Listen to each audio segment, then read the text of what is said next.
Hey guys, hope you're having yourselves a great day so far. This is Tim and Brandon with the Hindle team just giving you your Q&A Thursday.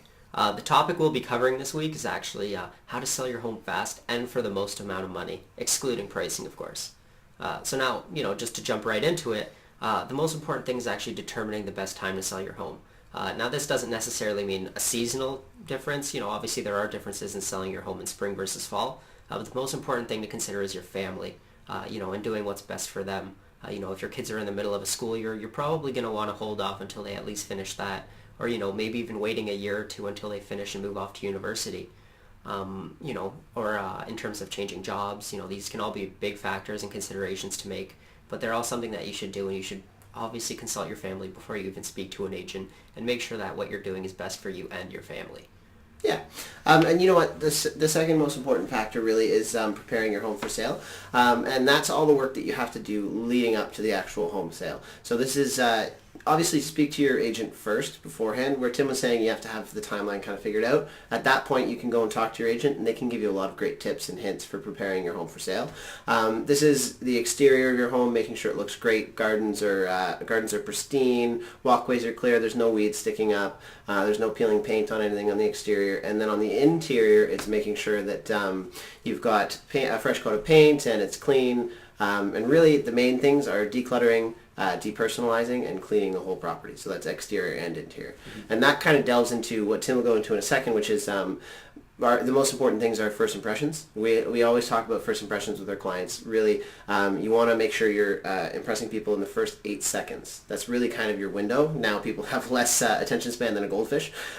So you have those 8 seconds to make sure that they are in love with the property. That's from when they see it online in pictures compared to other properties. That's from when they step out of their car and first see it. And that's from when they walk in the door. So really you've got those 3 key points that you want to be hitting. Mm-hmm. Yeah, so as Brandon mentioned, obviously, the most important thing in this aspect is obviously presenting your home properly. So having photos taken by a professional, videography, potentially drone shots as well, just to properly market your property.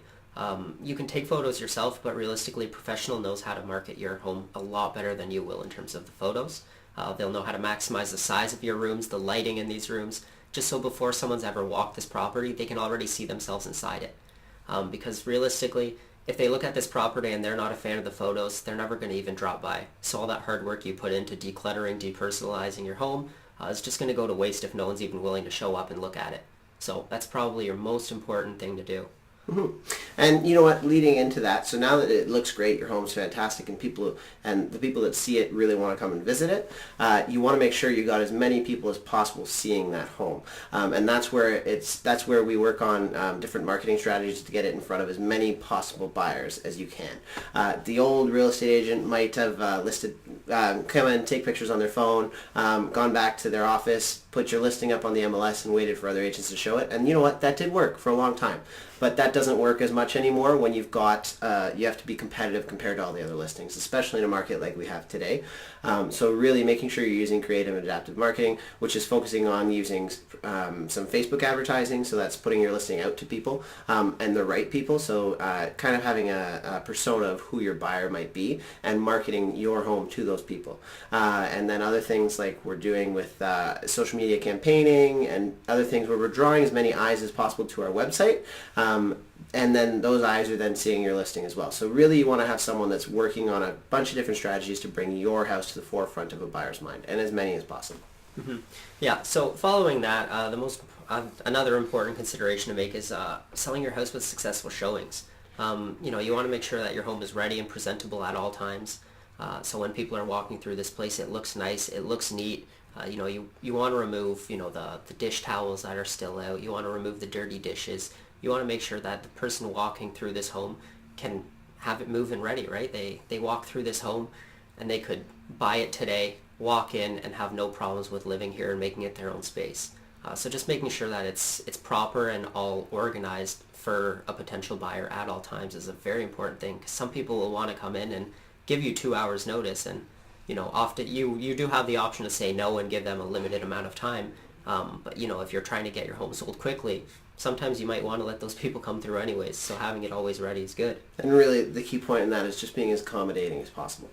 The last major step that we'll cover is negotiating like a master. So that's where it comes into having an agent on your side who has some negotiation experience and knowledge, because you need to be able to negotiate well to make sure that you close the sale. And part of negotiating well is making sure you're negotiating on multiple fronts. The typical agent might negotiate with price. Say, for instance, you offer 500,000, and they're at 600,000. Then you kind of haggle down to the middle. If you want to be better than that, you have to have someone that's using multiple prongs. So they're using not just the price, but also using the closing date, for instance, or different appliances. Even if there's stuff that you don't really care about and you're not looking for, using those things as negotiating factors can really help you get the best price possible for your home. Yeah, definitely. It's a huge consideration. You know, if someone is looking for a slightly longer closing date and you're only offering 30 days for them to get out of the home, you know, depending on the price, they'll do it. But, you know, dropping their price $10,000 to be able to stay those extra 30 or 60 days can really make a big difference and save you a huge amount of money down the line. Yeah. So that's a huge consideration to make. Yeah.